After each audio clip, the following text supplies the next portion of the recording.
It's a gift from above. పైనుండి వచ్చిన దేవుని వరం ఎవరు? యేసుక్రీస్తు వారు. కాబట్టి ఏ మానవుడైతే మహిమను కోల్పోయినాడో, ఏ దేవుని స్వరూపము కోల్పోయినాడో పాపము ద్వారా, తిరిగి అదే మానవునికి ఆ దేవుడు తన మహిమను, తన సహవాసముని ఇవ్వాలని ఇష్టపడి తన కుమారుని యేసుక్రీస్తుని లోకంలోనికి పంపినాడు.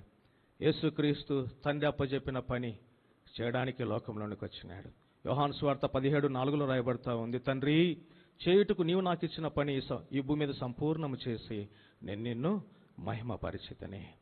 తండ్రి దేవుడు అప్పచెప్పిన పని ఈ భూమి మీద చేయడానికి యేసుక్రీస్తు వారు కృపాసత్య సంపన్నుడిగా వచ్చి ఆ పని నెరవేర్చే విషయంలో తన ప్రాణం పెట్టినాడు.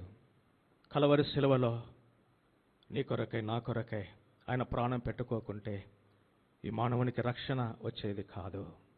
రక్షణ లేకపోతే నిరీక్షణ లేదు, నిరీక్షణ లేకపోతే పరలోకం లేదు.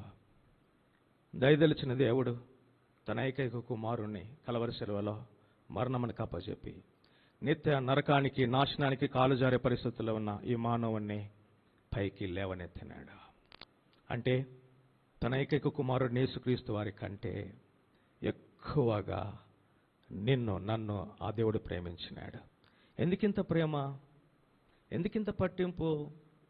ఒకటే, మనమంటే ఆయనకు చాలా ఇష్టం.